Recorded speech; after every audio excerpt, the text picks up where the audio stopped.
இத்தனை காலமாக முதல்வர் ஜெயலலிதாவை போயஸ் கார்டனில் யாரும் நெருங்க முடியாமல் இரும்பு திரையை போட்டிருந்தார் அவரது தோழி சசிகலா. இதனால் அரசியல் ரீதியாகவும் நிர்வாக ரீதியாகவும் டெல்லியிலிருந்து பிஜேபி தலைவர்கள் யாரும் ஜெயலலிதாவை தொடர்பு கொள்ள முடியவில்லை. ராஜதந்திரமாக கையாள வேண்டிய பல விவகாரங்களை முதல்வர் என்கிற முறையில் ஜெயலலிதாவிடம் மட்டுமே பேச வேண்டும் என்று மத்திய அரசு எதிர்பார்த்தது. ஆனால் ஜெயலலிதாவுடன் நிழலாக சசிகலா இருந்து வந்தது மத்திய அரசுக்கு எரிச்சலை கொடுத்தது. மத்திய உளவுத்துறையின் தமிழக தலைவராக வர்மா IPS சில மாதங்களுக்கு முன்பு பதவியேற்றார். டெல்லியில் பிரபல அரசியல் தலைவர்களுடன் சகஜமாக பேசும் அவரால் முதல்வர் ஜெயலலிதாவுடன் தொடர்பு கொள்ள முடியவே இல்லை. அப்பாயின்மெண்ட் என்றாலே பல்வேறு செக் போர்டுகளை சந்திக்க வேண்டியிருந்தது. அதை அவர் விரும்பவில்லை. போயஸ் கார்டனில் சசிகலா கஸ்டடியில் இருக்கிறார், அரசு நிர்வாகத்தில் மறைமுகமாக அவரும் அவரது குடும்பத்தினரும் தலையிடுகிறார்கள் என்று மத்திய உளவுத்துறை ரிப்போர்ட்டை மத்திய அரசுக்கு அனுப்பியது.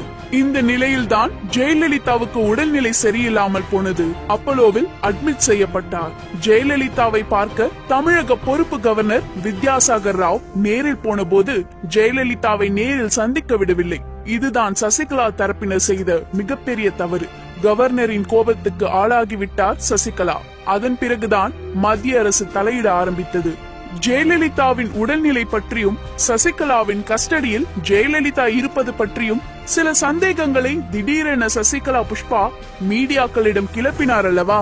இதன் பின்னணி டெல்லி மேலிட அரசியல் பிரமுகர்களுக்கு மட்டும்தான் தெரியும். அதேபோல் சசிகலாவின் உக்கிர பார்வையில் சிக்கி பதவி இழந்தவர்கள், கட்சியில் இருந்து விலக்கப்பட்டவர்கள் யார் யார் என்று பெரிய பட்டியலை மத்திய உளவுத்துறையினர் ரெடி செய்துவிட்டனர். அவர்களை வைத்தும் அதிமுகவில் ரகசிய பேச்சுவார்த்தைகளை நடத்தி வருகின்றனர். ஜெயலலிதாவின் அண்ணன் மகள் தரப்பினர் அப்போலோவுக்குள் போக முயன்ற போது தடுத்து விரட்டப்பட்டார். அவரையும் சசிகலாவின் எதிர் தரப்பினர் நேரில் சந்தித்து வருகிறார்கள்.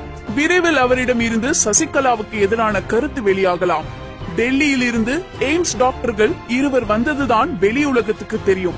ஆனால் டெல்லியில் இருந்து கில்லாடிகளான உளவுத்துறை அதிகாரிகள் 6 பேர்கள் அப்போலோவுக்கு வந்துள்ளனர்.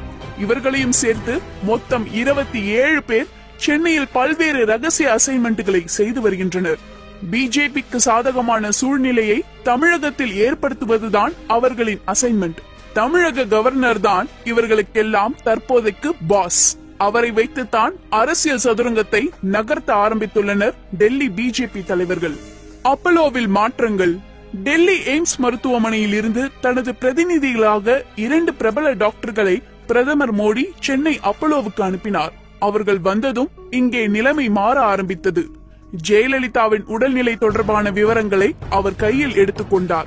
அனைத்து வகை டெஸ்ட் ரிப்போர்ட்களையும் எய்ம்ஸ் டாக்டர்கள் பார்த்து உடனுக்குடன் பிரதமர் அலுவலகத்துக்கு தகவல் கொடுக்க ஆரம்பித்தனர். எய்ம்ஸ் டாக்டர்கள் வரும் வரை சசிகலாவின் அண்ணன் மருமகன் டாக்டர் சிவகுமார் முழு கண்காணிப்பில் தான் ஜெயலலிதா இருந்து வந்தார். எய்ம்ஸ் டாக்டர்கள் ஆலோசனை சொல்ல ஆரம்பித்ததும் ஓரங்கட்டப்பட்டார் சிவகுமார். அவரின் வாய்ஸ் எடுபடவில்லை.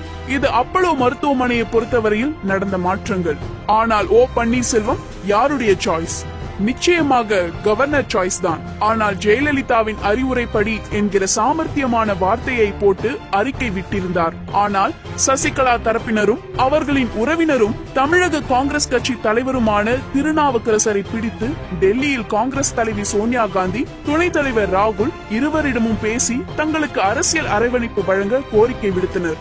அதையடுத்துதான் ராகுல் அப்போலோவுக்கு கிளம்பி வந்தார். சசிகலா தரப்பினர் காங்கிரஸ் பக்கம் சாய காரணம் என்ன தெரியுமா? பிஜேபியின் அதிரடியில் இருந்து தப்பிக்கத்தான். டெல்லியில் இருந்தபடி தமிழக அரசியல் நிலவரங்களை உன்னிப்பாக கவனித்து வரும் பிரபல பத்திரிகையாளர் ஒருவர் கூறும்போது, சட்டமன்ற தேர்தலுக்கு முன்பு சசிகலா போட்டு கொடுத்து ஜெயலலிதா நடவடிக்கை எடுக்கப்பட்ட அமைச்சர்களில் ஓ பன்னீர்செல்வமும் ஒருவர். பல்வேறு ரெய்டுகளுக்கு பன்னீர்செல்வமும் அவரது குடும்பத்தினரும் ஆளானார்கள். இதனால் சசிகலாவின் மீது கடுங்கோபத்தில் பன்னீர்செல்வம் இருந்தார். அவர் இந்த மாதிரி மூடில் இருப்பது மத்திய உளவுத்துறை மூலம் டெல்லி பிஜேபி தலைவர்களுக்கு நன்றாகவே தெரியும். ஆக ஜெயலலிதாவின் துறைகளை யார் கவனிக்கலாம் என்கிற பேச்சு வந்தபோது சசிகலா தரப்பினர் சிபாரிசு செய்தவர்களை புறக்கணித்துவிட்டு டெல்லி பிஜேபியின் சாய்ஸாக ஓ பன்னீர்செல்வத்தை கவர்னர் நியமிக்க முன்வந்தார். அதுதான் நடந்தேறியது. கொஞ்ச நாட்களுக்கு பன்னீர்செல்வம் பொறுமையாக இருப்பார். அதன் பிறகு அவரின் இன்னொரு பக்கத்தை சசிகலா தரப்பினர் சந்திப்பார்கள். அவர் வெறும் அம்புதான், அவரை இயக்குவது மத்திய அரசாக இருக்கும் என்றார். அவரிடம் இது எப்படி சாத்தியமாகும் என்றோம். மத்திய அரசு நினைத்தால் தனது அதிகாரத்தை பயன்படுத்தி யாரையும் தன் வலையில் வீழ்த்தும். ஏற்கனவே பன்னீர்செல்வம் அவரது மகன்கள் உறவினர்கள் வருமானத்துக்கு அதிகமான சொத்து சேர்த்த விஷயங்களை தனி ஃபைல் போட்டு ரெடியாக வைத்திருக்கிறார்கள். அதன் விவரங்களை அரசல் புரசலாக மத்திய அரசு பரப்பினாலே போதும். பிறகு பன்னீர்செல்வம் தலையாட்டி பொம்மையாகி விடுவார். சசிகலா தரப்பினரை பன்னீர்செல்வமே பார்த்துக் கொள்வார். ஏனென்றால் அவர்தானே முதல்வரின் துறைகளை கவனிப்பவர். ஜெயலலிதாவின் உடல்நிலை, மருத்துவமனை சிகிச்சை, இதற்கெல்லாம் அவர்தான் பொறுப்பு. எந்த பிரச்சனை எழுந்தாலும் அவர்தான் அதை தீர்க்க வேண்டும். போயஸ் கார்டனில் சசிகலா கஸ்டடியில் ஜெயலலிதா என்கிற நிலைமை இனி எந்த காலத்திலும் வராது, வரவும் விடாது மத்திய அரசு. பொறுத்திருந்து பாருங்கள் என்கிறார். அடுத்து சசிகலா என்ன செய்வார்?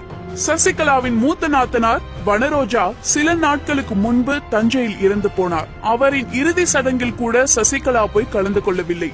ஜெயலலிதாவை விட்டு எங்கும் செல்லாமல் அருகிலேயே இருக்கிறார். சசிகலா இல்லாத நேரங்களில் இங்கு ஏதாவது அரசியல் செய்து விடுவார்களோ என்று மிரண்டு போயிருக்கிறார். மெல்ல மெல்ல சசிகலா பிடியிலிருந்து ஜெயலலிதா விலகி வருகிறார் என்றுதான் தமிழக அமைச்சர் ஒருவர் அவரது நண்பர்களிடம் சொல்லியிருக்கிறார். நடப்பதை பொறுத்திருந்து பார்ப்போம்.